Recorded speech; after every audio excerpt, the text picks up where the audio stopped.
Assalamualaikum warahmatullahi wabarakatuh.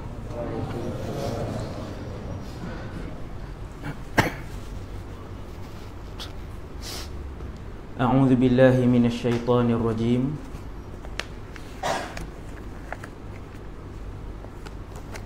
Bismillahirrahmanirrahim.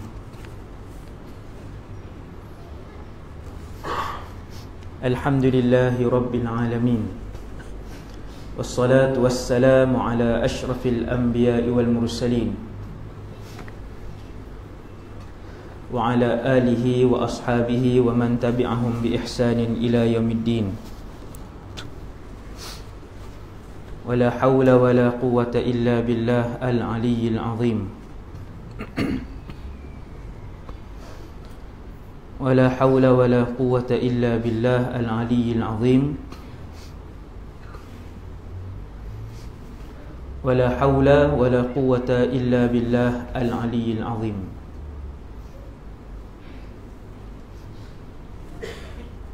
Wa ba'd.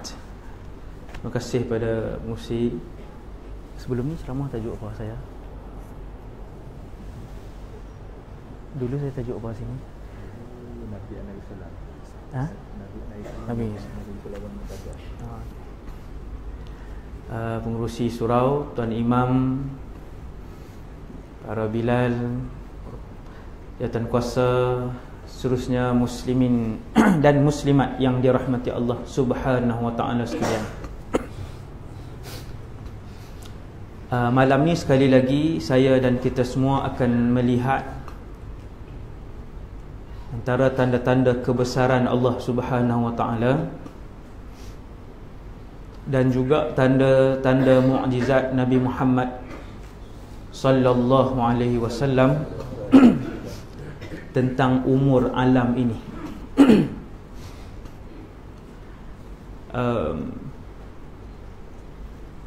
Beberapa bulan yang lepas tajuk kita Nabi Isa berlawan dengan Dajjal, dan kali ini kita ke belakang sikit daripada zaman itu, iaitu zaman yang lebih awal, iaitu zaman seorang manusia yang paling soleh, paling wara' dan paling bertakwa di atas muka bumi Allah Subhanahu wa taala. Dan dia adalah orang kelima yang pemerintahannya daripada utara ke selatan, barat ke timur. Orang itu ialah orang Islam. Dan orang itu tak datang lagi. Maksudnya kita jangan kecewa, jangan putus asa bila kita tengok keadaan hari ini 2017. Orang dah mula berani menghina dan mencaci maki Islam, dan dia sendiri orang Islam. Kita jangan rasa lemah semangat bila kita tengok semua musuh menyerang umat Islam. Sebab bila kita tengok hadis malam ni sekejap lagi, rupa-rupanya akan datang satu masa yang hampir seorang daripada keturunan Nabi Muhammad, Ahlul Bait sallallahu alaihi wasallam, dan kata Rasulullah, ada 4 orang yang pernah memerintah bumi, pemerintahan yang paling besar, mukminan wa kafiran. 2 orang mukmin dan 2 lagi kafir. Ammal mu'minan, kata Nabi, adapun 2 orang yang beriman kepada Allah dan memerintah bumi ini. Pertamanya Sulaiman alaihissalam, dan yang keduanya Dzulqarnain alaihissalam. 2 ni beriman, subhanallah. Dan 2 lagi adalah kafir. Kata Rasulullah, yang pertamanya Namrud dan yang keduanya Bukhtanasar. Wilayah mereka sangatlah luas. Orang yang duit dia banyak, kerajaannya luas, tenteranya kuat, dalam keadaan dia fasik dan kafir, tidak beriman kepada Allah, itu banyak. Tapi bila jumpa dua orang dalam keadaan Allah memberikan pemerintahan utara ke selatan, barat ke timur, di bawah taklukannya, dalam keadaan dia yang paling beriman kepada Allah Subhanahu Wa Taala, itu jarang berlaku. Macam Nabi Sulaiman lah, dia memerintah bukan sahaja utara, selatan, barat ke timur, bahkan alam jin dan manusia. Nabi Sulaiman ada kapal, di atas kapal itu 600,000 orang, jin dan manusia yang hebat. Kemudian kapal itu akan dipayungi oleh burung-burung, kemudian menggerakkan kapal tersebut. Punyalah hebat. Walaupun dia raja, dialah yang paling kaya di kalangan manusia ketika tu, tentera dialah yang paling kuat, segala-galanya. Akan tetapi Nabi Sulaiman alaihi salatu wassalam, apabila melihat nikmat itu, dia kembalikan keseluruhan nikmat itu kepada Allah dengan perkataannya, hadza min fadli rabbi. Subhanallah. Hadza min fadli rabbi, kata Nabi Sulaiman, ini semua kelebihan dari Tuhanku. Itu 4 orang. Kata Rasulullah sallallahu alaihi wasallam, dan ketika mana kalian melihat setiap inci alam ini dipenuhi dengan kejahatan dan kezaliman, daripada yang tak ada pangkat sampailah yang paling tinggi pangkatnya, daripada yang tak dikenali sampailah yang paling terkenal, daripada yang miskin sampailah yang paling kaya, kesemua berlumba-lumba membuat kezaliman, kejahatan dan pembohongan. Ketika itulah kalian akan melihat cucuku, cicit dan keturunanku, kata Rasulullah, beliau akan keluar. Fayamla'uha qistan wa adla, dan dia, cucu Rasulullah itu, akan memenuhkan bumi ini dengan keadilan dan keberkatan. Maksudnya, Ustaz, tak ada siapa mencuri? Tak ada siapa mencuri lah zaman itu. Subhanallah. Tak ada jenayah, tak ada. Hari ini 2017, 10 minit seorang anak luar nikah di Malaysia. Maklumat Jabatan Pendaftaran Negara. 10 minit seorang. Bukan zina, lahir. Kalau tanya 10 minit berapa berzina, boleh mencecah angka 1000. Lahir anak 10 minit seorang. Sampai ke hari ini. Dan di Malaysia sudah ada lebih kurang 520,000 orang anak tidak sah taraf. 1/2 juta. Zaman Al-Imamul Mahdi menjadi khalifah, dia khalifah. Parti tak banyak dah waktu tu, tuan-tuan. Satu ya, parti Imam Mahdi sedunia. Tak ada siapa ada pilihan. Malam ni banyak macam-macam pilihan. Yang nu kata sini ni, sampai kita tak tahu nak beza dah. Orang awam, nak undi mana? Subhanallah. Ni zaman orang jadi tak boleh nak beza, nak cari kebenaran sudah menjadi terlalu samar. Dia akan sampai satu zaman ini khalifah kepada umat Islam, bahkan khalifah yang akan memerintah alam ini. Bukan dia perintah orang Islam saja. Zaman itu seluruh manusia akan tunduk dengan Islam. Maksudnya harapan itu cerah. Cuma yang Allah akan soalkan ialah apakah setiap daripada kamu menjalankan tanggungjawab masing-masing dengan kapasiti masing-masing, dengan kemampuan masing-masing untuk membangkitkan Islam, untuk menjulang Islam, untuk mempertahankan umat Islam. Buat atau tidak kerja. Allah tak tanya duk zaman siapa. Duklah zaman siapa pun, zaman Fir'aun kah kamu, zaman siapa pun yang memerintah, Allah tanya apakah yang kamu lakukan kepada Islam dan umat Islam. Buat tuan. Jadi malam ni kita cerita tentang Imam Mahdi bukan untuk kita semua tunggu tiap hari. Bila nak main ni? Lambat lagi kah? Itu sebab tu saya mukadimah yang tu tuan, supaya kita faham. Bukan cerita ni untuk kita semua tunggu. Untuk tunggu dan tak buat apa. Oh, maksudnya satu hari Islam mesti memerintah bumi ni. Ya. Dan zaman itu yang Nabi sebutkan tentang Mahdi ini, zaman itu belum berlaku sampai malam ini. Maksudnya hasil dari mukadimah saya buat tadi, kita pun faham kita perlu bekerja dan kita perlu berusaha untuk memartabatkan Islam dan membela umat Islam. Satu. Yang kedua, Imam Mahdi ni, kalau tuan-tuan tanya orang Islam hari ni, tak ada siapa tahu pasal Imam Mahdi ni. Maksudnya tak ramai yang tahu. Kenapa saya sebut tak ramai yang tahu? Sebab di Malaysia ini khususnya, bahkan umat Islam seluruh dunia umumnya, kita di tempat kita ni tuan-tuan, bukan Imam Mahdi, nak sebut asyhadu an la ilaha illallah wa anna Muhammadar Rasulullah pun tak reti.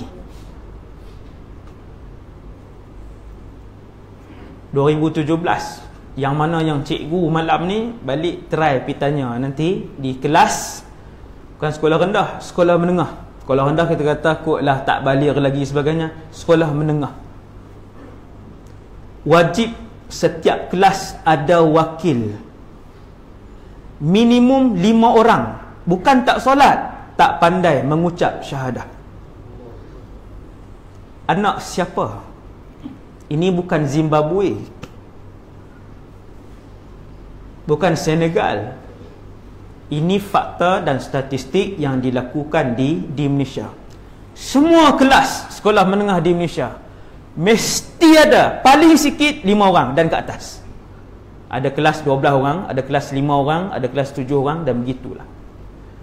Kalau mengucap tak boleh, nak kenal Imam Mahdi, Allahu Rabbi, lagilah tak kenal. Itu relate dia tuan, yang tu fakta yang kedua. Yang ketiga, Imam Mahdi ini ceritanya, tuan-tuan yang dirahmati Allah sekalian, hadis yang menceritakan tentang Imam Mahdi mencapai tahap mutawatir maknawi. Mutawatir maknawi ni dia lebih tinggi daripada hadis sahih. Kita sebutkan hadis hasan, hadis sahih, atas lagi mutawatir maknawi. Tinggi lagi kedudukannya, disebabkan lebih daripada 40 orang sahabat yang meriwayatkan tentang cerita ini.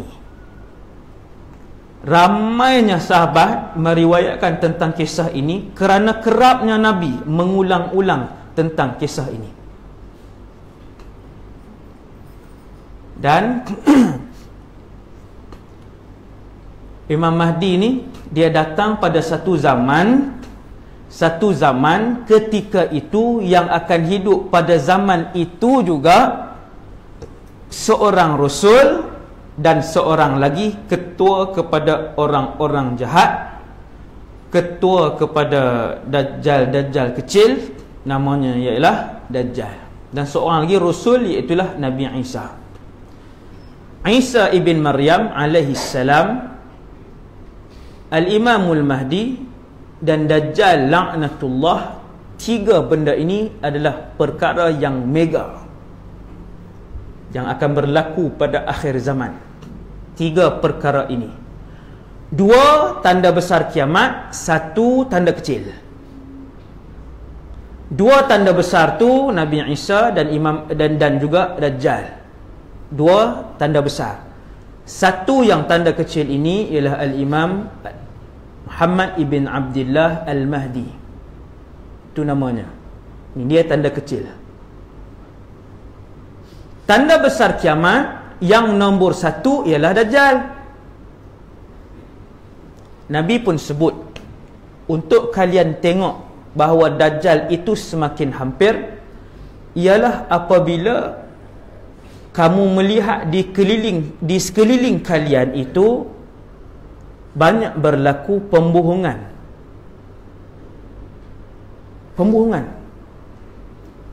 Sehingga orang yang bercakap benar dipanggil penipu, yang penipu itu dipanggil bercakap benar.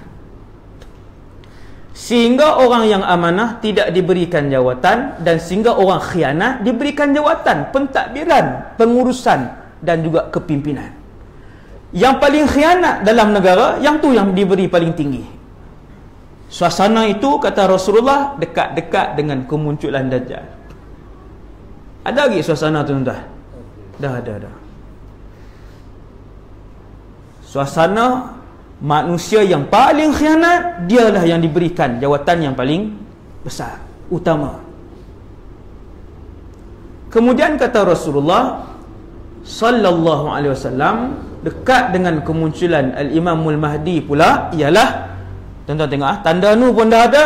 Ini tanda yang Nabi sebut tentang kemunculan Mahdi. Kalian akan melihat, tadi saya dah sebut, kezaliman dan kejahatan itu berada di dalam kehidupan masyarakat. Semua nak buat jahat, semua nak fitnah. Seolah-olah pada zaman ini manusia berlumba-lumba untuk berbohong. Keluar satu video, kita pun tak tahu video tu siapa yang terlibat, sah ke tidak, video tu video aib, dedah aurat sebagainya, share. Dengan mudahnya kita share. 800 orang dapat melakukan 800 dosa besar dalam keadaan dia pun tak tahu apa. Satu saat 800 dosa besar. Subhanallah. Maka cerita Imam Mahdi Al-Imam Mahdi ni juga dibawa. Selain daripada tadi, dia punya matlamat dia yang saya sebut yang pertama tadi. Yang keduanya, matlamat kita menyebutkan tentang Imam Mahdi ni ialah tentang satu peluang yang cukup besar kepada saya dan kita semua untuk mendapatkan fadilat asy-syahadah fi sabilillah, mati syahid pada jalan Allah Subhanahu wa taala. Yang mana mati syahid ni dulu saya dah sebut dah sikit. Antara kelebihannya ialah mereka tidak merasakan kesakitan mati, kemudian berada di bawah naungan Allah Subhanahu wa taala di mahsyar. Kemudian yang ketiganya masuk ke dalam syurga Allah Subhanahu wa taala pasti. Dan yang keempat, ketika kita sedang bercakap pada malam ini, sampai malam ini, syurga dan neraka tidak ada manusia dan jin, kosong, kecuali pekerja-pekerja di kalangan ghilman, pemuda-pemuda yang bekerja di dalam syurga. Yang tu memang ada ni sampai sekarang. Ghilman ni remaja-remaja, dia bawah lagi, dia remaja, dia lebih kuat. Allah Ta'ala cipta dia tu tak ada mak ayah, terus jadi. Tapi remaja macam manusia tapi tak ada mak ayah. Yang tu nanti tengok nanti. Jadi dalam syurga yang tu dah ada hurul ain dah ada, bidadari dah ada, tapi manusia belum masuk.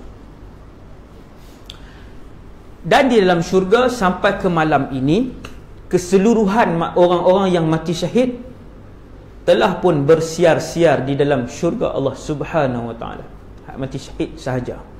Tetapi bukanlah dengan jasad dan ruh mereka.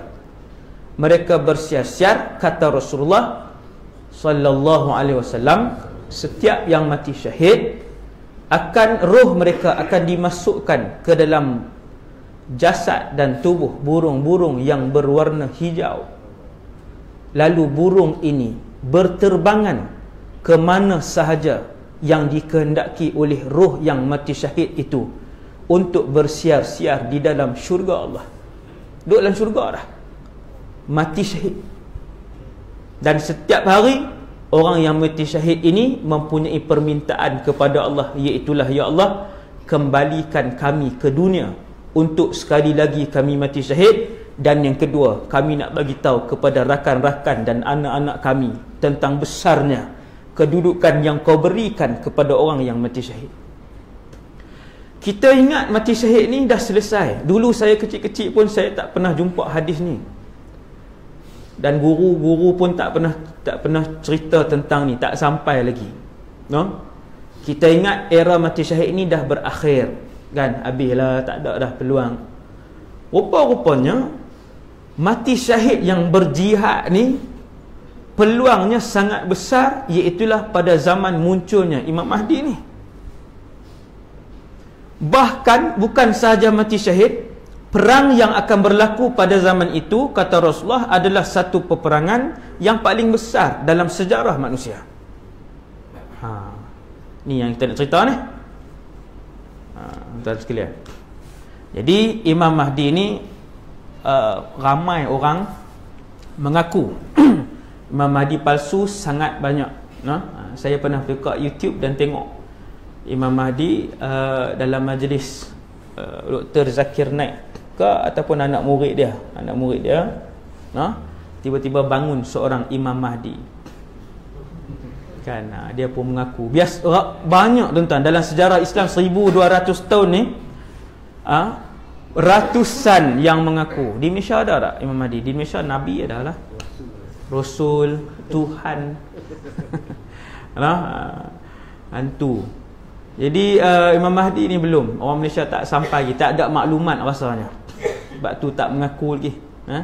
Nak mengaku Nabi Isa susah, sebab Nabi Isa ni dia duduk di langit kedua. Orang tanya langit kedua ada apa? Sebab tu jarang mengaku Nabi Isa tuan, tapi Imam Mahdi ramai. Jadi bila yang berceramah malam tu, anak murid Dr. Zakir, saya tak silap saya, yang berceramah malam tu, bangun Imam Mahdi tiruan ni, kemudian dia tak cakap banyak lah. Yang ceramah malam tu kata, apa bukti kamu Imam Mahdi? Satu je lah dia minta. Dia kata Imam Mahdi ni boleh cakap Arab. Jam lah, sebab orang tu orang India, kan, yang mengaku tu. Dia pun jawab, dia kata saya boleh. Waktu tu saya pun dengar, lagi dia cakap Arab sungguh jenuh. Bila dia kata saya boleh, dia pun terus cakap Arab. Dia kata Alhamdulillahirabbil alamin Ar-Rahmanir-Rahim Maliki Yaumiddin. Dia baca Fatihah sampai habis, kan? Dia kata inilah bahasa Arab saya. Tuan-tuan yang dirahmati Allah sekalian, bagi sesiapa yang mengkaji hadis Imam Mahdi, maka dia akan melihat di sana ada beberapa belas kriteria panjang untuk mengaku sebagai Imam Mahdi. Tak cukup salah satu, maka tak boleh untuk mengaku sebagai Al-Imamul Mahdi. Yang pertama, dia mesti dilahirkan di Madinah Al-Munawwarah. Satu surau tak boleh mengaku dah ni, kan? Kemaman lahir di Kuantan, di Sungai Petani, lagi jam, kan? Mesti Madinah. Habis dekat tu syarat pertama, jam lah. Hadis yang saya beritahu ni semua hadis sahih dan hasan daripada Rasulullah sallallahu alaihi wasallam. Yang kedua, dia mesti lelaki. Makcik-makcik, ibu-ibu lagilah. Nak sesat ke macam mana ke, nak mengaku, bagi lepas syarat pertama dulu, laki. Yang kedua, dilahirkan di Madinah, kan? Mesti kena lahir Madinah. Yang ketiga, mestilah namanya Muhammad, seperti yang disebut oleh Rasulullah sallallahu alaihi wasallam. Nabi kata yuwati usmuhu ismi wasmu abihi isma abi. Hadis sahih riwayat Imam Ahmad, Tirmizi dan Abu Daud. Kata Rasulullah, nama lelaki itu, pemimpin itu yang akan menyelamatkan umat Islam ketika itu, namanya seperti namaku, nama ayahnya seperti nama ayahku, iaitu nama dia mesti Muhammad bin Abdullah Al-Mahdi. Mahdi itu gelaran yang diberikan oleh Rasulullah sallallahu alaihi wasallam. Nabi bagi gelaran kat dia. Syarat yang keempat ialah dia mesti dibai'ah di Makkah Al-Mukarramah. Ini syarat yang keempat. Ni akan berlaku tuan ni. Dia mesti dibai'ah di Makkah Al-Mukarramah di hadapan Kaabah. Nah, kalau dalam Tesco pula duk bai'ah lagi ya. Jauh sangat lah tu, kan. Depan kedai makan pula. Dia mesti depan Kaabah, di antara Hajar Aswad dan Maqam Ibrahim. Di antara rukun dan maqam. Rukun hujung tu lah, no? Hajar Aswad. Rukun tu Hajar Aswad dengan Maqam Ibrahim. Di situ dia akan dibai'ah. Bai'ah ini di apa? Dia akan dibai'ah, maksudnya macam ni. Orang akan pergi dekat dia, kami menyokong kamu dan melantik kamu sebagai pemimpin umat Islam, dan kami akan memberikan seluruh ketaatan dan wala kami kepada kamu. Itu bai'ah. Maksudnya itulah yang akan dilakukan oleh orang Islam ketika itu kepada Imam Mahdi di hadapan Kaabah, di antara maqam dan juga Hajar Aswad di situ. Dan disebutkan dalam hadis dhaif bahawasanya antara yang terawal yang menentukan bahawa pemuda itu ialah Imam Mahdi ialah ulama-ulama daripada Syam. Ni kehebatan bumi Syam, kan. Ulama-ulama daripada Syam dan ulama-ulama daripada Iraq. Ratusan ulama-ulama ini akan pergi kepada Al-Imamul Mahdi, dan dia akan dibai'ah dalam keadaan wahwa karih, dalam keadaan dia tidak mahukan jawatan itu. Pelik ke tak pelik? Tak pelik lah. Sebab memang orang soleh dia tak gila jawatan. Yang berebut jawatan, yang melobi-lobi ni sampai bergaduh-gaduh ni orang gila dunia. Jawatan bukan benda mudah. Nabi nasihatkan kepada sahabatnya yang bernama Abu Dhar, wahai Abu Dhar, jawatan ini satu benda yang akan diakhiri dengan penyesalan, kerana dia adalah tanggungjawab yang akan dipersoalkan oleh Allah di hari kiamat.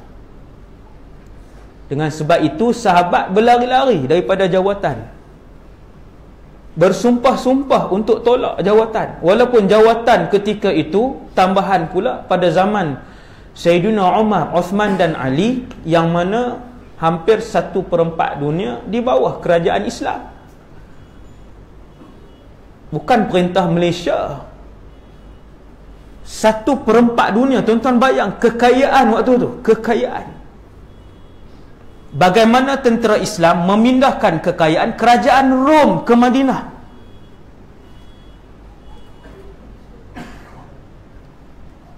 Kekayaan kerajaan Rom ketika Rom jatuh setelah berperang dengan tentera Islam, pindah kekayaan mai Madinah.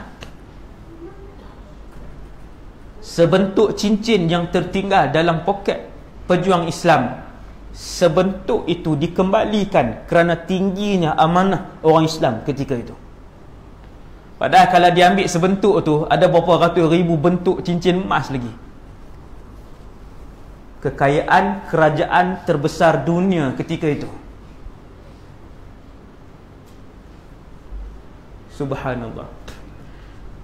Jadi Al-Imamul Mahdi ni dia akan dibai'ah di Makkah Al-Mukarramah, dan ketika itu umurnya, ini yang seterusnya, di antara 30 hingga 40 tahun. 67 jangan mengaku. Tak larat kat pedang dah. Orang kita dengan kencing manis, dengan angin, dengan macam-macamnya penyakit. Tuan-tuan, jadi 30-an hingga 40-an, mudahlah. Dia dah dilahirkan ke ustaz, dia macam orang biasa. Sampai masa dia akan dilahirkan oleh ibunya dan ayahnya bernama Abdullah. Membesar makan, bukan kata makhluk halus ke manusia. Dia membesar main apa semua, dan kemudian yuslihuhu Allahu fi lailah, kata Nabi. Ketika sampai masanya untuk dia dibai'ah, malam itu Allah merubah keterampilannya, bukan rupa dia, mengubah daya kepimpinannya, mengubah kesolehannya. Dia jadi malam tu kita tak tahulah macam mana yang sebenar yang dimaksudkan oleh Nabi SAW, tapi Nabi sebut dalam satu hadis yang sahih, yuslihuhullah fi lailah, semalam saja. Dia memang dah pemuda yang baik, pemuda yang beriman, pemuda yang bagus, keturunan Rasulullah SAW. Yang tu kriteria yang seterusnya. Mesti ahlul bait. Mesti ahlul bait. Tuan-tuan, ahlul bait ada tak zaman ni? Ada. Sebab tu jaga-jaga dengan satu kumpulan di Malaysia ni yang membenci habaib. Ada tak di Malaysia? Ada. Yang tu bid'ah, yang ni bid'ah, tunjuk habaib, dia benci. Bid'ah kuat. Membid'ahkan orang, mensyirikkan amalan yang umat Islam buat. Kemudian apabila disebut habaib, dia benci. Boleh tengok video 3-4 orang kan, geng ni. Sedangkan habaib yang ada di Malaysia ni tuan-tuan, kesemuanya mempunyai susur galur, sampailah sama ada ke Hasan ataupun Sayyidina Husain. Membenci ahlul bait di antara tanda nifaq, munafik. Bahaya kumpulan ni. Ustaz satu grup, inna lillahi wa inna ilaihi raji'un. Kalau dia benci yang sesat, tak ada masalah. Okey. Jadi Al-Imamul Mahdi ini Nabi sebut kepada Sayyidatuna Fatimah, Al-Mahdi itu daripada keturunanmu. Maksudnya Sayyidatuna Fatimah ada anak Hasan dan Husain, maka Al-Imamul Mahdi dia mesti dari susur galur itu. Bukan boleh, tuan-tuan, bukan boleh mengaku saya nak mengaku saya Al-Hasani, dia Anwar bin Ayub Al-Hasani, kan? Hasani main mana ni? Kan daripada keturunan mana, susur galur mana? Kan main daripada Cina. Kan? Dia nak mengaku tu dia kena ada orang tahu ayah kamu siapa? Datuk kamu siapa? Naik ke atas sebutkan. Maka pemegang silsilah nasab keturunan Rasulullah ni, mereka ada peta keluarga itu. Dan dia tak boleh bohong. Kalau kita nak mengaku Al-Husaini, ni Al-Husaini apa, duduk di Pakar, tak pernah keluar daripada Pakar. Mengaku Husaini apa, kenal keturunan dia 3 ke atas tu kenal. Maka nak mengaku ni benda berat. Habib-habib yang datang ke Malaysia ni setakat ini, alhamdulillah, kesemua nasab mereka tu ada pembuktiannya. Dia ada ulama yang pakar tentang nasab itu. Kalau mengaku dia tanya, anak siapa? Anak sekian. Siapa nama ayah kepada ayah kamu? Sekian. Siapa nama? Dia boleh tahu. Kita tak boleh bohong. Di Mesir ada, di Syria ada, di Yaman ada yang pakar ni. Tak nak? Jadi Al-Imamul Mahdi ini adalah cucu cicit keturunan Rasulullah sallallahu alaihi wasallam, sama ada daripada Hasan ataupun Husain, itu khilaf di kalangan ulama. Kemudian tadi 30 hingga 40 umur dia, kan?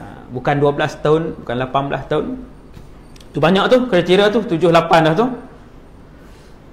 Sebab itu ketika kita tahu kriteria seorang imam yang nak bergelar dengan nama Al-Imam Muhammad bin Abdullah Al-Mahdi, kalau satu orang tu mengaku, kita tanya 2-3 benda dah daripada kriteria ni, dia tak lepas dah. 2-3 je daripada ni. Dan yang paling kuat kata para ulama untuk menentukan seorang itu al-imam yang disebutkan oleh Rasulullah sallallahu alaihi wasallam ialah di hari selepas daripada dia dibai'ah oleh kumpulan ulama daripada Syam dan kumpulan ulama daripada Iraq, kemudian umat Islam yang lain akan berbai'ah kepadanya. Kata Rasulullah sallallahu alaihi wasallam, ketika kalian mengetahui bahawa berita dia telah pun dibai'ah, imam itu telah pun dibai'ah di antara rukun dan maqam, maka hendaklah kalian mendatanginya. Fabayi'uhu walau habwan 'ala thalji. Pergilah berbai'ah kepadanya walaupun terpaksa merangkak kata Rasulullah di dalam salji. Nabi nak bagi tahu walaupun susah. Sebahagian ulama kata mungkin peristiwa bai'ah itu berlaku pada musim salji. Ada yang ulama setuju, ada tak setujulah. Jadi saya tak mau masuklah, banyak sangat khilaf. Kita ambil yang paling asas, Maka Rasulullah sallallahu alaihi wasallam peringatkan kepada saya dan kita semua, kita masih ada peluang untuk mendapatkan mati syahadah fi sabilillah. Nak bagi hati ni jinak mudah. Tuan, malam ni kalaulah esok kita dengar Imam Mahdi datang, dia di bai'ah, berapa orang malam ni akan pergi, termasuk saya?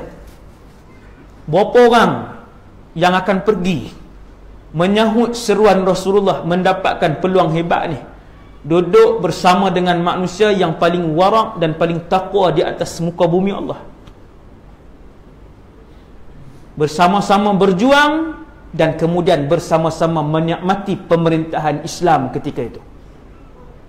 Berapa orang yang sanggup pergi? Kalau esok, tahu-tahu esok Ahad, esok Sabtu. Sabtu boleh Ustaz? Kalau kerja kan, esok kerja tak confirm lagi Ustaz, nak kerja tak confirm lagi, macam mana nak pergi Ustaz?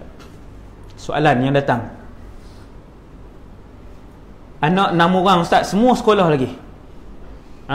Soalan tu akan datang kerana zaman kemunculan itu, tuan-tuan yang dirahmati Allah, ialah seperti zaman yang kita hidup malam ni. Suasana kita pergi kerja, kita ada keluarga, kita ada anak, kita datang ke masjid, kita belajar, kita ada urusan. Suasana dan tuntutan iman beginilah waktu tu Imam Mahdi datang. Waktu itulah pakat tanya iman masing-masing, siapa yang akan pergi menyahut seruan Rasulullah sallallahu alaihi wasallam. Berapa orang? Sudah tentu tidak ramai. Pasti tidak ramai. Kerana pahala syahid itu besar, ganjaran syahid itu sangat besar.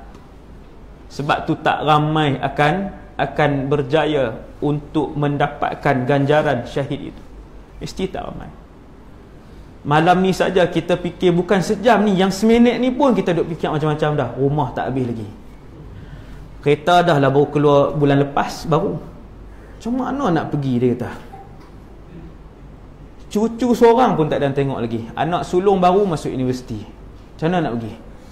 Tuan-tuan yang dirahmati Allah, persoalan kekeluargaan, perniagaan, harta, itulah juga yang bermain di fikiran seluruh syuhada yang berkorban pada jalan Allah 1400 tahun ni. Tetapi mereka berjaya untuk menepis ke semua persoalan itu dan akhirnya berjuang menyertai peperangan sejak daripada zaman Rasulullah sallallahu alaihi wasallam sampailah pada zaman Sultan Muhammad Fatih dan sebagainya. Mereka juga punya anak, mereka juga punya pekerjaan, mereka juga punya kehidupan sama seperti kita, bahkan mereka lebih sukar kehidupan mereka daripada hidup kita yang serba moden. Tuan-tuan, dengan sebab itu syahadah ini untuk membiarkan dia bertapak dalam hati kita, mesti dipohon kepada Allah Subhanahu wa taala. Man sa'ala Allah asy-syahadata bisidqin ballaghahu Allahu manazila syuhada wa in mata ala firasyih. Nabi kata, sesiapa yang selalu memohon kepada Allah dan berazam kepada Allah, tiap-tiap hari minta, setiap hari berazam untuk mendapatkan syahadah, Nabi kata Allah akan memberikannya kedudukan itu sekalipun dia mati di atas katilnya. Tuhan bagi dia mudah. Dengar nak mati syahid, dengar nak berjihad, hatinya mudah. Tapi kalau tak pernah terlintas Dalam kepala otak cuma duk fikir macam mana nak bayar hutang, dalam kepala otak nak daftar anak ke mana, dalam kepala otak bulan depan punya cuti nak pergi ke mana, dalam kepala otak nak berniaga apa pula, satu lagi nak buka perniagaan di mana. Tak pernah terlintas untuk syahadah, untuk jihad. Datang masanya muncul Al-Imamul Mahdi, maka ketika itu mustahil untuk dia pergi ke sana. Mustahil. Dia memang takkan terlintas pun untuk pergi. Orang bagi tahu ni, orang bagi tahu. Waktu tu semua syarat telah pun ada pada lelaki. Contohnya, pada lelaki itu yang sedang mengaku bahawa dirinya Muhammad bin Abdullah Al-Mahdi, para ulama kesemuanya telah berhimpun di kelilingnya, di Makkahul Mukarramah, di bai'ah di hadapan Kaabah. Sampai ni berita kita. Macam mana ni? Tangan duk cedok cakotiau. Macam mana nak pergi ni? Nak bawa ubat banyak mana? Dia fikir. Nak tinggalkan anak RM4. Tak apa, tak jadi ya. Semoga kalian memperolehi syahadah. Saya doakan. Dah yang tu. Hantar mesej. Rugi kita. Rugi. Nak dapat syurga zaman ni tuan. Zaman ini nak dapat syurga. Inilah peluangnya. Inilah peluangnya.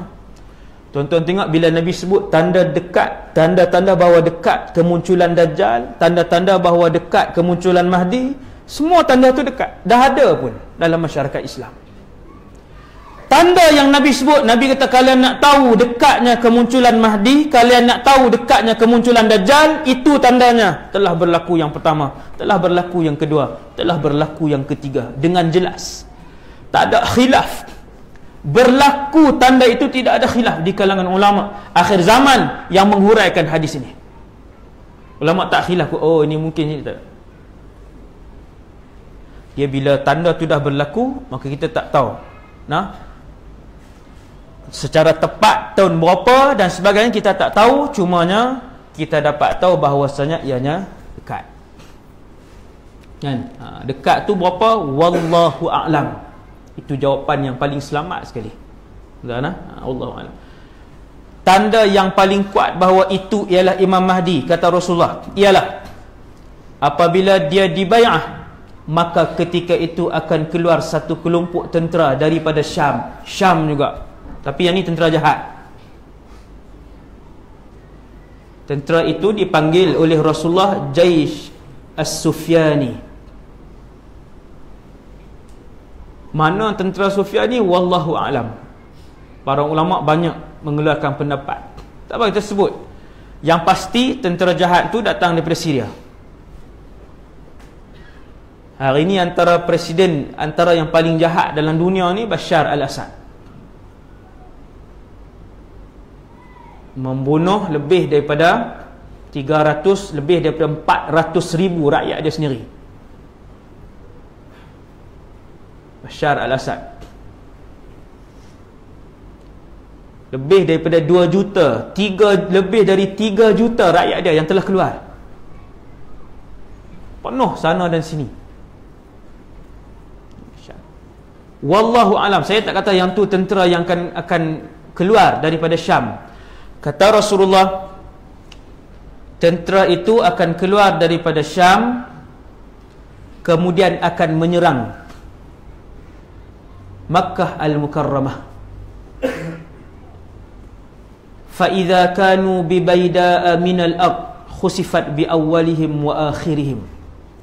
Apabila mereka sampai di satu tempat tanah lapang, sebagian para ulama kata namanya Baida, nama tempat tu ada di Madinah.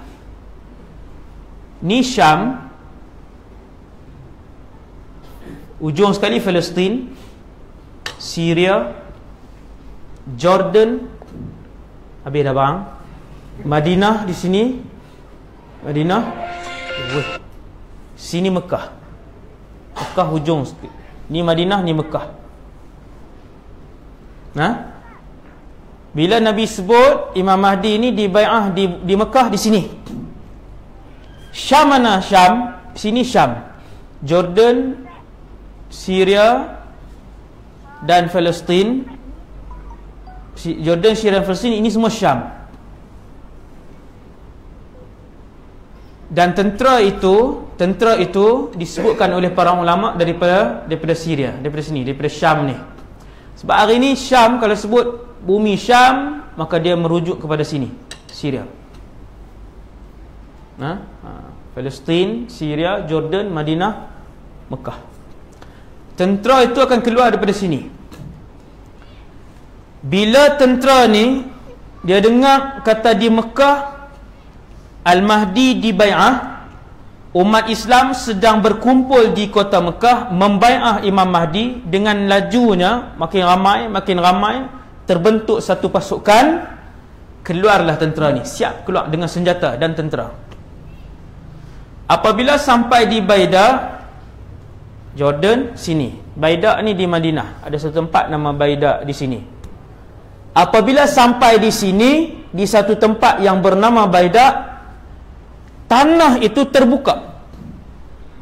Merekah. Faham tak merekah? Terbuka macam tu, tanah terbuka. Lalu tanah dan bumi Baida itu menelan ke semua sekali tentera-tentera As-Sufyani. Hadis tu hadis sahih, dan kata para ulama, itu adalah tanda yang paling kuat untuk kita menentukan yang dibai'ah itu adalah Al-Imam Muhammad ibn Abdullah Al-Mahdi. Ni tanda ni. Apa dia tanda dia? Keluar tentera daripada sini ataupun daripada Syam, tentera yang jahat, sampai di Baida, kesemua sekali ditelan oleh bumi. Hanya berbaki seorang atau dua sahaja daripada tentera itu. Baki itu pula berlari, bagi tahu dekat penduduk Syam, dan satu lagi bagi tahu kepada penduduk di Makkah bahawasanya tentera mereka kesemuanya telah pun mati. Ramainya tentera ni tuan-tuan, ramainya tentera ni, yang ada di keliling tentera ni pun masuk dalam lubang tu. Hak peniaga yang lalu di situ nak pergi tengok tentera siapa jalan. Kenapa saya sebut benda ni? Sebab Sayyidatuna Aisyah tanya, ya Rasulullah, yang ditelan oleh bumi ketika itu termasuklah orang-orang yang tak ada kena mengenal dengan tentera tu. Kan Nabi pun kata, yukhsafu bi awwalihim wa akhirihim thumma yub'athuna ala niyatihim.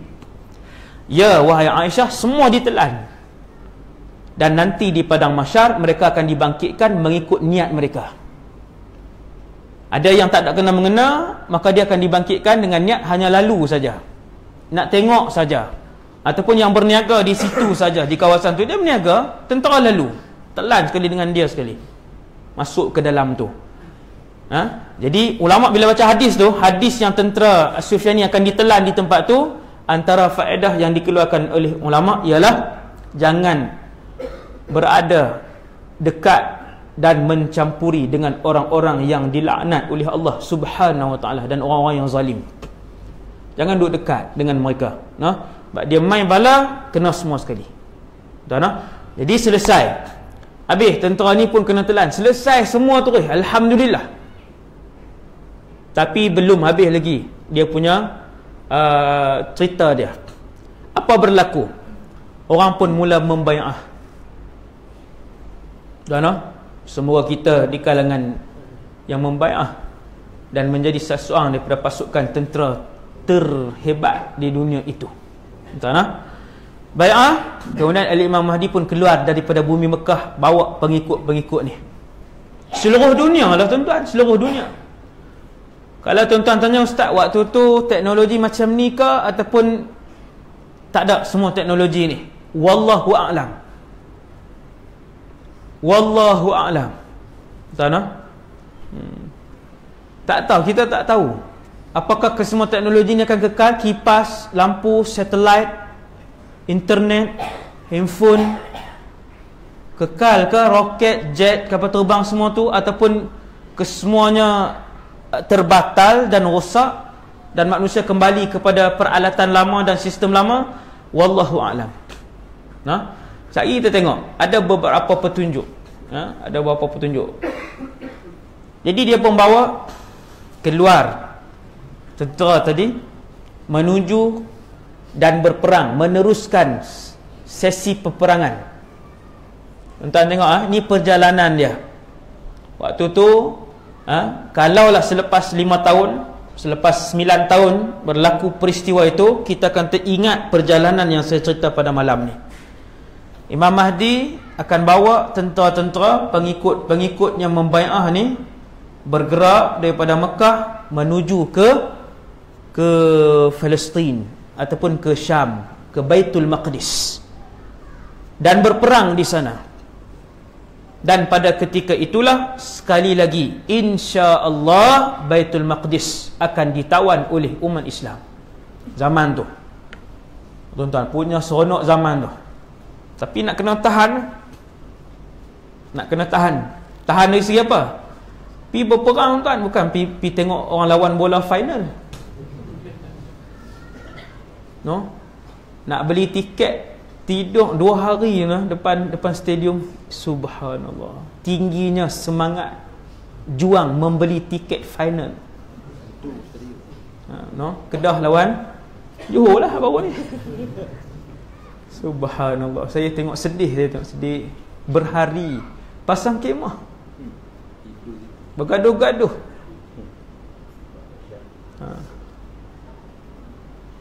Jadi yang ini lebih susah. Nak tinggal kerja, nak tinggal harta, nak tinggal duit simpanan yang dah banyak, kan? Kemudian nak pergi ke sana, pergi pula berperang. Kalau senjata moden masih ada, tuan-tuan sekalian, senjata moden masih ada, seandainya zaman tu senjata moden masih ada, senjata apa yang akan kita hadapi ialah senjata yang tuan-tuan tengok hari ni lah. Nuklear tu, jet-jet yang tak boleh dikesan oleh radar, dia punya Jadi untuk peringkat pertama, Imam Mahdi akan bawa para pejuang ini kemudian berperang sehinggalah Baitul Maqdis berada di bawah pemerintahan Islam, dan Baitul Maqdis dijadikan sebagai pusat pemerintahan tentera ataupun Al-Imam Mahdi ketika itu. Alhamdulillah. Selepas daripada situ, perang demi peperangan, peperangan demi peperangan.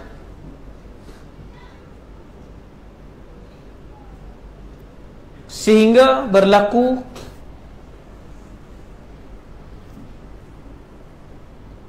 kita akan bersepakat dengan Rom. Siapa pula Rom ni? Nabi sebut Rom, tuan-tuan. Kalian akan bersepakat dengan Rom, berlawan dengan satu musuh lain. Siapa? Macam-macam lah ulama keluarkan pendapat. Antara yang paling banyak, kata para ulama, apabila Nabi sebut Rom, merujuk kepada Eropah dan Amerika Syarikat. Ramai ulama berpendapat sedemikian. Kita orang Islam ketika tu, tentera Imam Mahdi, orang panggil apa? Bukan dia sepakat, dia panggil bekerjasama, bersekutu. Tentera Islam Imam Mahdi ketika itu akan bersekutu dengan tentera Nasrani, berlawan dengan satu musuh lain. Nabi tak namakan, Nabi kata berlawan dengan satu musuh lain. Ramai ulama, antara Dr. Umar Abdul Kafi yang mengkaji hadis akhir zaman, dia sebut musuh lain itu ialah Rusia. Ijtihad yang ni bukan hadis, bukan qat'i, bukan muktamad. Ijtihad, ulama ijtihad. Tapi ini akan berlaku. Kita bersekutu lawan, akhirnya menang yang bersekutu ni, orang Islam dan Nasrani ni, menang.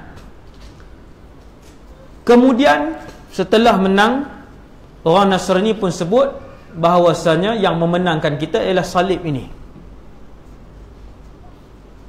Dia mula daripada situ, jadi besar. Orang Islam tak suka dengan perkataan itu, tak setuju yang memenangkan itu ialah Allah. Akhirnya berpecah, sehinggalah orang-orang kafir itu bersekutu ke semua mereka. Yang ni yang perang besar ni, yang disebutkan di dalam hadis dengan nama peperangan itu Nabi namakan Al-Malhamatul Kubra. perang terbesar. Tuan-tuan tahu di mana perang itu berlaku? Peperangan itu akan berlaku di Syria. Hak ni Nabi sebut spesifik nama tempat, dia tak ada khilaf. Iaitu Nabi kata, kalian akan melihat musuh-musuh itu akan turun dan berhimpun di satu tempat. Hadis Sahih Muslim, yang tempat itu bernama Al-A'maq ataupun Dabiq. Google lah, Alif Ain Mim Alif Qaf. Dia atas Syria, di utara Syria. Saya pun tak sampai tempat tu. Tempat lain alhamdulillah, saya akan cerita sikit. Yang lain-lain tu saya pernah sampai. A'maq atau Dabiq ni tak terlintas untuk pergi ke situ. Katanya tempat itu sampai hari ni, tempat itu dia memang tak ada bangunan. Dia kosong sejauh mata memandang. Memang nama tempat sampai hari ni 2017, tempat itu namanya A'maq, satu bahagian lagi namanya Dabiq sampai hari ni. Nabi kata di situlah mereka akan turun dan berhimpun. Mukjizat. Dan itu perang yang besar. Yang mana yang akan menyertai pasukan tentera Imam Mahdi ketika itu hanyalah mereka-mereka yang terbaik di kalangan umat Nabi Muhammad sallallahu alaihi wasallam. Yang terbaik sahaja. Dalam satu hadis dhaif disebutkan bahawa mereka kesemuanya adalah awliyaullah. Semua wali saja. Subuh 6.30 tak pergi perang ni. Hutang orang saja tak bayar, takkan masuk perang ni. Mustahil. Mustahil. Mulut kuat mengumpat, mustahil. Semayang duk tinggal lagi satu waktu, sehari satu waktu, mustahil. Fasik mustahil untuk menyertai perang ni. Mustahil. Tak dapat. Subhanallah. Dia kena bersih. Yang ni kena bersih. Nak dengki dendam dengan orang yang tu, orang kata penahan dan halangan pertama untuk menjadi pasukan Imam Mahdi. Tengok orang tu nak jengki, tengok orang ni nak dendam, tengok nak hina orang Islam lain, takabur depan orang Islam lain. Tak layak. Tak syarat dia, tuan-tuan. Sebab tuan-tuan, nak berlaku perang ketika itu, ramainya tentera musuh bukan lagi 10 kali ganda, 20 kali ganda. Ramainya tentera musuh ketika itu ribuan kali ganda. Tuan-tuan, seorang nak bertemu, Allah, nak bertemu dengan ribuan kali ganda jumlah, bilangan, tuan-tuan. Kenapa saya kata ribuan? Kerana ketika itu musuh kesemuanya bersatu. Kesemua agama musuh. Kesemua aliran musuh. Waktu tu, tuan-tuan boleh bayang. Hari ni nampak gaduh kan? Blok komunis dengan blok Amerika Syarikat kan? Dia ada dua blok tu. China, Syria, Rusia, tu blok komunis. Korea Utara kan? Korea Selatan, Jepun, Eropah, Amerika Syarikat, ni blok satu lagi. Kesemua bergabung. Banyak mana tuan-tuan? Dan Nabi sebut, Nabi kata seolah-olah Nabi melihat, seolah-olahnya lah, bila Nabi cerita tu kita bayang macam Nabi tengok mereka akan berhimpun tahta thamanina rayah, di bawah 80 bendera. Bendera 80 bendera. Kita faham zaman ini seolah-olah 80 negara. Banyak tuan. Kita orang Islam dah lah yang ni sakit, yang ni miskin, yang ni yang paling banyak. Sekian orang Islam ni. Berapa kerat yang nak pergi? Berapa kerat yang akan bersama dengan keturunan Rasulullah ni? Tuan-tuan, akhirnya berhimpunlah, kata Rasulullah sallallahu alaihi wasallam, untuk menghadapi al-malhamah al-kubra.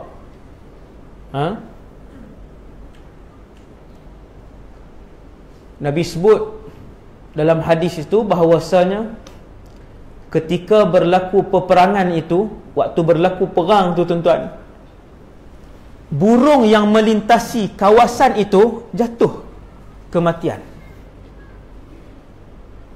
Kawasan perang tu, maksudnya suasana perang, burung yang melintas pun jatuh, kena juga dia pun. Maksudnya mungkin bahagian udara, bahagian bawah dan sebagainya. Maka bergeraklah tentera Al-Imamul Mahdi ini dengan jumlah yang sedikit. Dengan jumlah yang sedikit. Pergi ke tempat yang bernama A'maq ataupun Dabiq tersebut, dan kemudian berlakulah pertempuran ketika itu. Guna apa ustaz? Alat moden ke, alat baru ke? Wallahu alam. Cumanya pada peringkat awal 1/3 tuan-tuan bergerak satu tempat, kemudian tentera Islam bergerak di satu tempat. Kita tak boleh nak bayang, kita tak pernah duduk di tempat tu, di medan perang. Siapa yang pergi umrah, ajak mutawif pergi ke Badar. Hari ini kerajaan Saudi dia dah mula benarkan orang yang buat umrah ni untuk keluar daripada Mekah, Madinah. Dulu bila kita buat visa buat umrah, 3 tempat saja kita boleh pergi. Lain pada tu boleh ditangkap. Mekah, Madinah dengan Jeddah. Keluar daripada tu bahaya. Boleh, tapi kalau kena tangkap, dia rampas pasport dan sebagainya. Sekarang Saudi pun dah tak ada dana dah. Banyak projek-projek terbengkalai. Dia buka untuk turis ni makin luas. Boleh pergi. Saya dah sampai alhamdulillah di Badar. Tapi janganlah pi sama-sama kita. Bila sampai di Badar, orang tanya di mana berlaku perang. Pakat tengok 10 orang, semua tak tahu. Di mana tempat orang Islam, tengok pula 10 orang, semua tak tahu nak jawab. Yang tu rugi lah, kena bawa orang yang reti. Tuan-tuan, saya sampai di situ alhamdulillah. Kita tengoklah tempat yang Nabi camp Rasulullah SAW dan camp tentera Abu Jahal ketika tu. Jauh juga tuan-tuan, tapi nampaklah bukit besar di sana dengan banjaran yang besar di hujung sana pula, dalam berapa 10 km lebih kurang. Dia luas, tengah tu luas.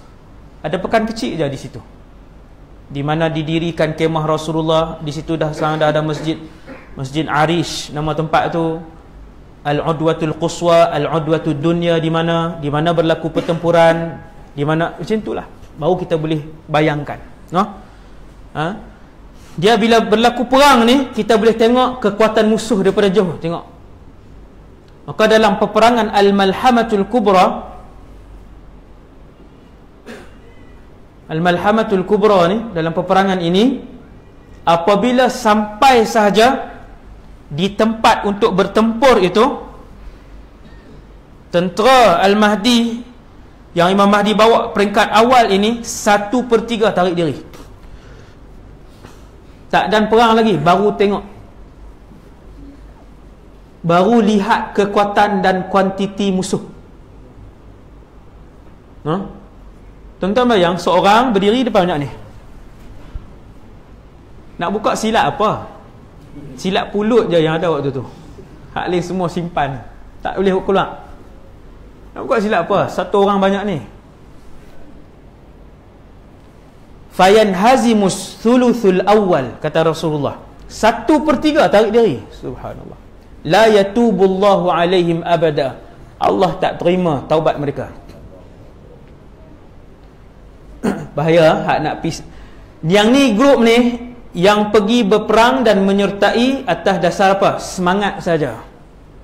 Dia tak bina iman. Daripada hari ni dia tak pernah bina iman, azam dengan ikhlas, memohon kepada Allah dengan ikhlas untuk mati syahid. Dia tak pernah bina yang tu. Ilmu pun tak ada.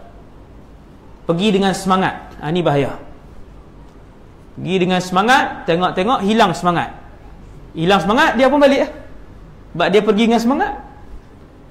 Yang kekal ketika itu, hari perang ni tuan-tuan, kita dengar gendang sebelah sana dengan gendang di sebelah sini pun kita dah perut ni mengecut. Lah tuan-tuan pergi final pun mengecut perut. Hak bola tu. Kecut ni sakit perut. Sebelum main tu, bukan kita main, pasukan negeri main. Tapi dah fanatik. Ni rasa-rasa kecut di sini ni. Subhanallah. Itu orang yang main bola final. Ini berperang dan kita sendiri. Nak bayang tengok. Waktu tu tarik diri 1/3.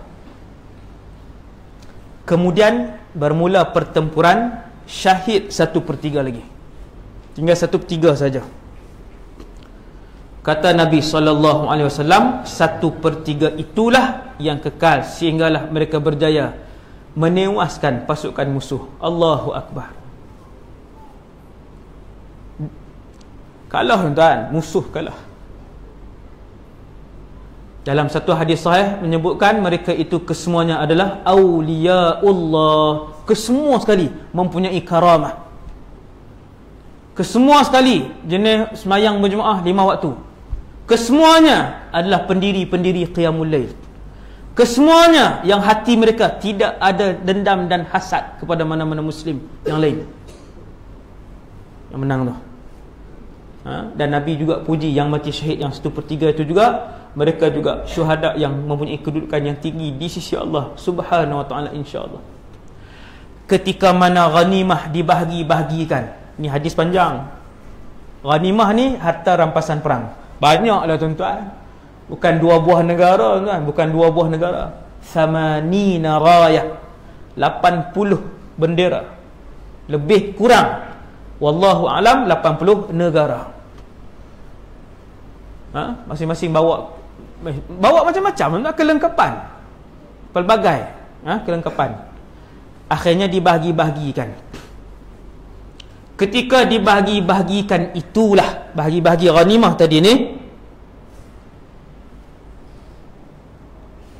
ada satu suara menjerit, kembalilah ke kampung-kampung halaman kalian, kerana Dajjal telah pun tiba di kampung halaman kalian. Dajjal pula waktu tu. Memang zaman dia sekali. Sebenarnya yang melaungkan itu adalah laungan palsu.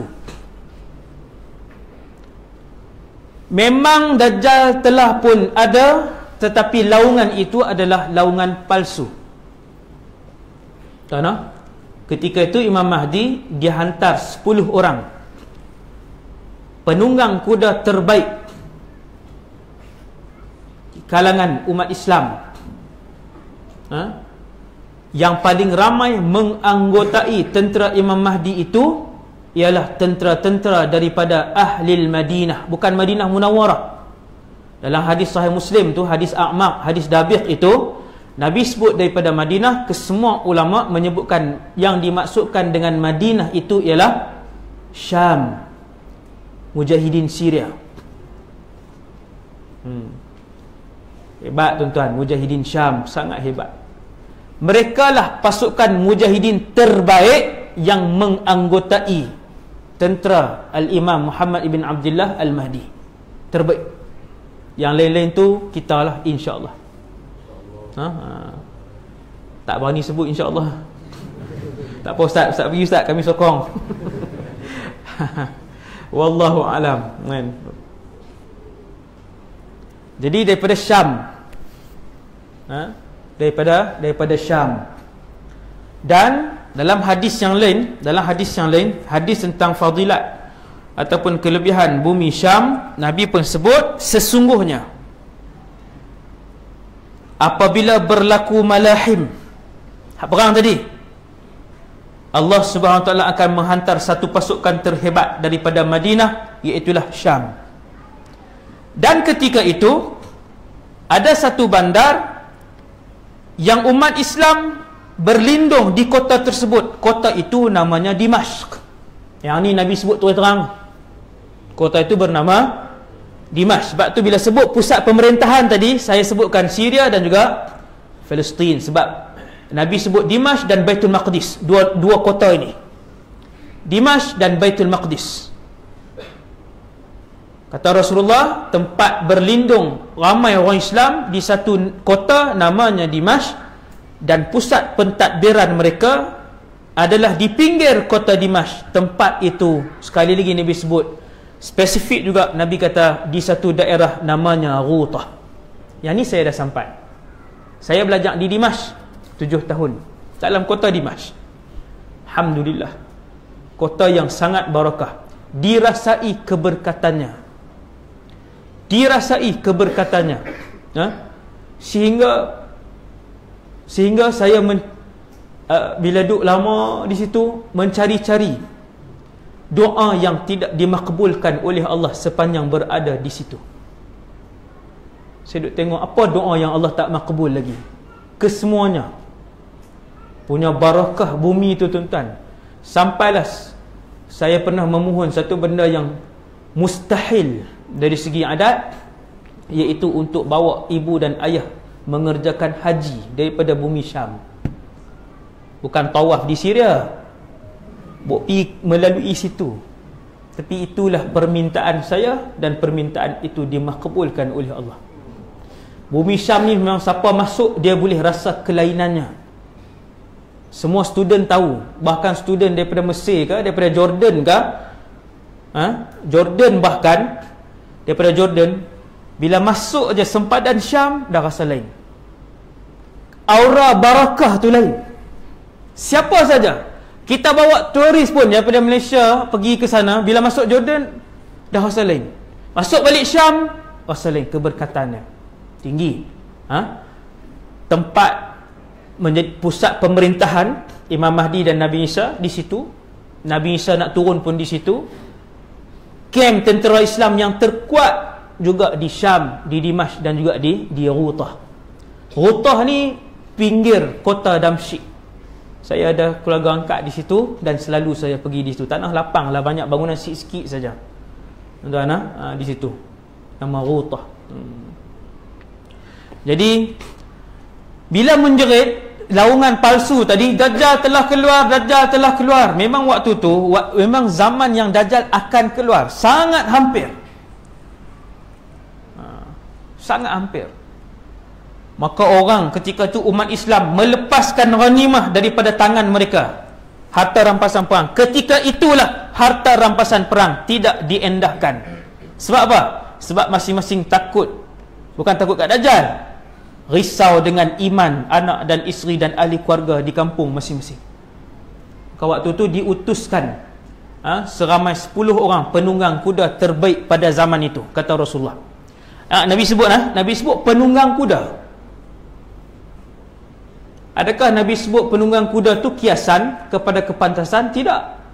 Sebab dalam hadis itu Nabi sebut ketika itu Al-Mahdi akan menghantar 10 orang penunggang kuda terpantas dan termahir di atas muka bumi Allah. 10 orang ni, kata Rasulullah, aku kenal nama kesemua penunggang itu. Bukan sahabat, daripada orang zaman ni lah, tapi Nabi tu saya sebut seolah-olah Rasulullah melihat benda tu. Nabi duk tengok peperangan tu. Kata Rasulullah, aku kenal ke 10 mereka, nama mereka, nama ayah mereka, dan warna kuda-kuda mereka. Wa alwana khuyulihim, kata Nabi dalam hadis tu. Bila Nabi sebut yang tu, maksudnya itu bukan kiasan lah, memang itulah yang akan digunakan. Pedang, tombak, kan, panah, kuda. Cuma dia tidak menafikan benda-benda moden. Saya tak pernah sebut, maksudnya benda moden tak ada dah. Saya tak sebut macam tu. Wallahu a'lam. Yang pasti kenderaan-kenderaan perang, alat perang tradisional ini akan digunakan. Pasti digunakan, kerana perkataan tombak, panah dan kuda itu disebutkan oleh Rasulullah. Ku kenal nama penunggang itu, dan aku tahu warna kuda-kuda mereka. Subhanallah. Maksudnya macam Nabi tengok tu, yang kuning, yang oranye, yang hitam, yang putih kuda tu kan. Wallahu a'lam. Nabi tidak perincikan warna kuda-kuda tersebut. Tuan-tuan sekalian, 10 pasukan ni pergi tengok, rupanya Dajjal tak keluar lagi pun, tapi dekat dah. Masa itu sangat hampir. Zaman itu sangat hampir. Akhirnya mereka pun kembali dan musuh telah pun menguasai semula kawasan tu. Imam Mahdi pun menyusun serangan yang seterusnya. susun balik serangan ke seterusnya, dan akhirnya menang. Setelah berjaya menewaskan, tuan-tuan, pasukan musuh yang paling besar, ketika itu orang kufar bergabung di bawah satu panji, maksudnya di bawah satu kumpulan, satu blok ya. Komunis ke semua duduk di situ, kalah mereka ni. Selepas habis perang itulah keluarnya Dajjal di Asfahan dan Khurasan.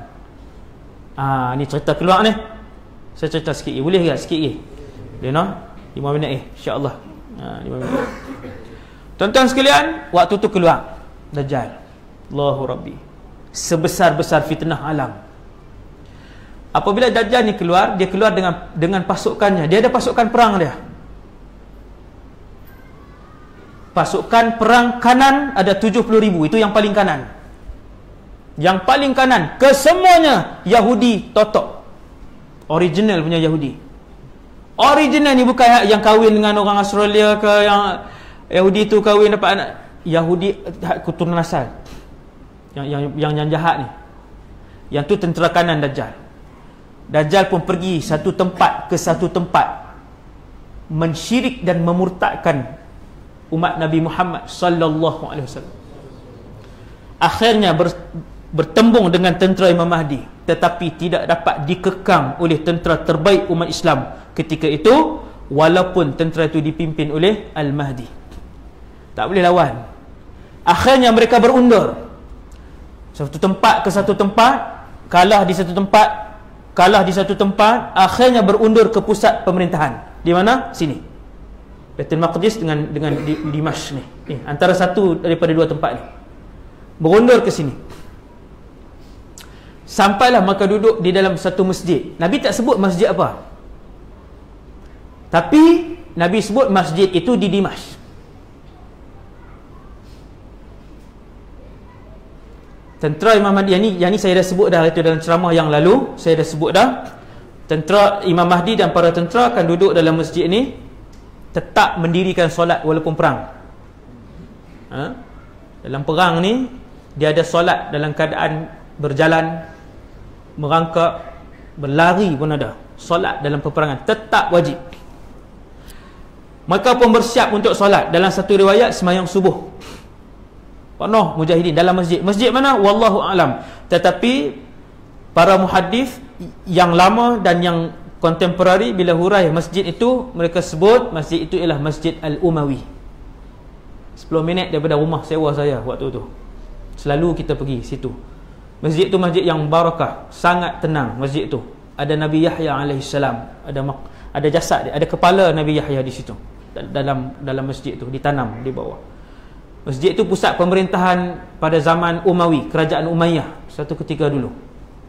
Masjid itu pernah dijadikan pusat pemerintahan Umayyah. Situlah Imam Nawawi, Imam Ibn Taymiyah, Imam Ibn Kathir, Imam Al-Ghazali, ramai yang mengarang kitab, yang mengajar di masjid itu sepanjang tempoh berapa 1000 tahun lebih.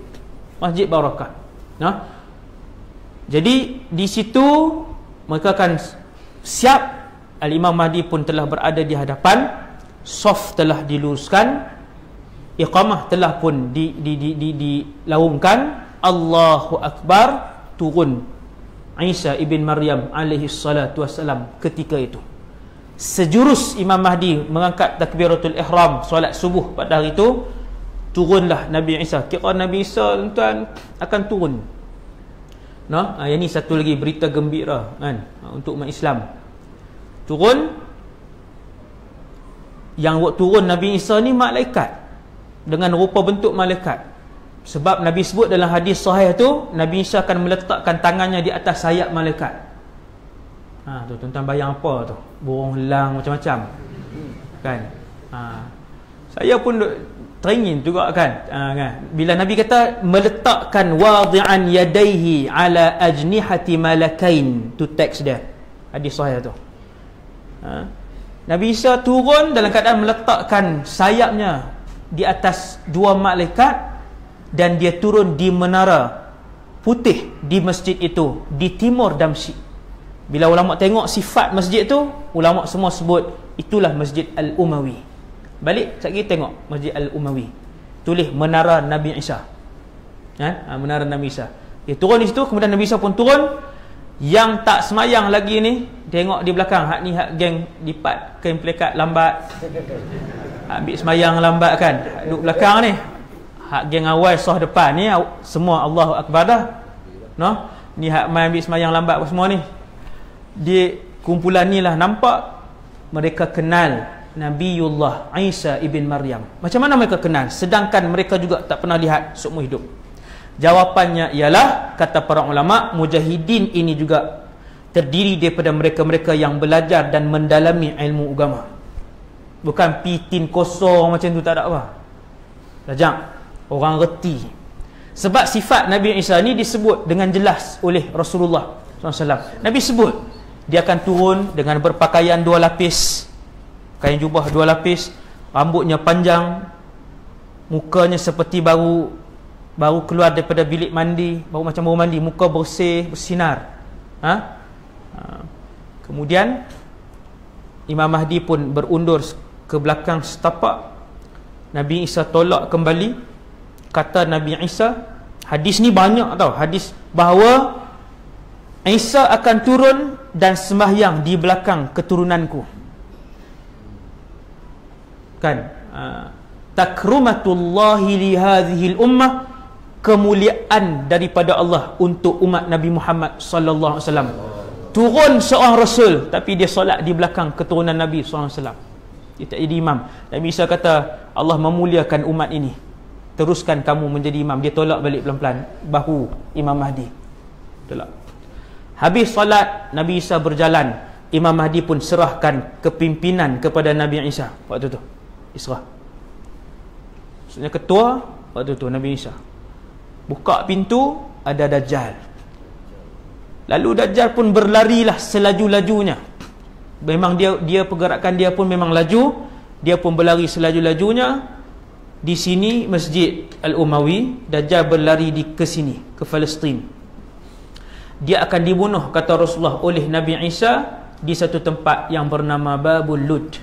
Boleh type dalam YouTube, tulis Mantiqah Babil Lud. Dalam bahasa Arab lah. Bila bahasa Melayu tak nak. Mantiqah Babil Lud, ada video 5 minit ataupun 3 minit, dia tunjuk kawasan Babil Lud di Palestin hari ni. Situlah Dajjal akan dibunuh. Dajjal terbesar alam tu, bukan badan dia besar, paling jahat, yang paling penipu tu. Bunuh di sini habis, matilah Dajjal. Kemudian tentera-tentera dia dibunuh oleh pasukan Islam. Kemudian saya ringkaskan, keluar satu lagi tanda kiamat, Ya'juj wa Ma'juj. Saya ringkaskan, selepas daripada Ya'juj wa Ma'juj yang mengerikan juga tu, Ya'juj Ma'juj ni lagi hebat, Nabi Isa pun tak boleh lawan. Lagi debeh, lagi bekeng. Ya'juj Ma'juj ni lagi dahsyat dia punya pasukan tentera dia. Allah Ta'ala beritahu, wahai Isa, sekarang tembok Ya'juj Ma'juj sudah pun pecah, kalian tidak layak berlawan dengan mereka. Lagi dahsyat. Naik bermunajat je lah. Allah Ta'ala hantar pasukan, Allah Ta'ala hantar bantuan, mati Ya'juj Ma'juj. Maka hiduplah pada ketika itu di bawah pemerintahan Nabi Isa dan juga Imam Mahdi. Nabi sebut sama ada 5 atau 7 atau 9 tahun pemerintahan emas itu. Seluruh keberkatan bumi dikeluarkan, seluruh keberkatan langit diturunkan. Waktu tu kulit delima boleh dijadikan sebagai payung. Buah delima yang besar ni kan, payung punyalah besar buah delima ketika tu. Pada zaman Sayyidina Umar bin Abdul Aziz pernah terjadi sebahagian daripada keberkatan itu. Tapi yang paling dahsyat zaman ni Imam Mahdi dan Nabi Isa, itu yang paling sempurna keberkatan. Allah keluarkan semua, tak berbaki sedikit pun. Zaman Umar bin Abdul Aziz, waktu tu gandum pada zaman itu, gandum sebesar ini, gandum sebesar ni, ibu jari saya ni, barakah punya gandum. 3 biji ya gandum makan, bos pinggan, buat roti 3 biji ni ya, cukup satu roti. Dan barakah pada zaman itu sehingga binatang-binatang tidak lagi berbisa dan sebagainya. Tuan bayang zaman tu, zaman Isa bin Maryam dan juga zaman Al-Imam Al-Mahdi. Semoga Allah Subhanahu Wa Taala menggolongkan kita di kalangan pengikut Nabi Isa dan juga Al-Imam Mahdi, insya-Allah. Sekadar tu dulu untuk malam ni, yang baik daripada Allah Subhanahu Wa Taala, yang lemah dan kurang daripada diri saya sendiri. Aku qali hadza astaghfirullahal azim li wa lakum. Assalamualaikum warahmatullahi wabarakatuh. Ada ni ada pihak surau memberi laluan kepada saya. Terima kasih untuk melancarkan sumbangan kepada sekolah yang siap dah tambun tanah lebih kurang 4 ekar apa semua. Sekarang buat boring air, 2 boring 11,000, kemudian nak masuk sadar, masuk air, nak masuk elektrik, sebagainya. Akan mula bina lah insya-Allah sekolah ataupun kolej lah, kolej yang saya buat di sana untuk para pelajar yang terpilih lah. InsyaAllah kita akan ambil daripada setiap negeri. Para pelajar tersebut bulan depan akan mula naik bangunan pertama. Jadi insyaAllah malam ni siapa yang ada zakat kelebihan daripada Allah Subhanahu Wa Taala boleh sama-sama sumbangkan dalam tabung, ada tabung disediakan. Terima kasih. Assalamualaikum warahmatullahi wabarakatuh.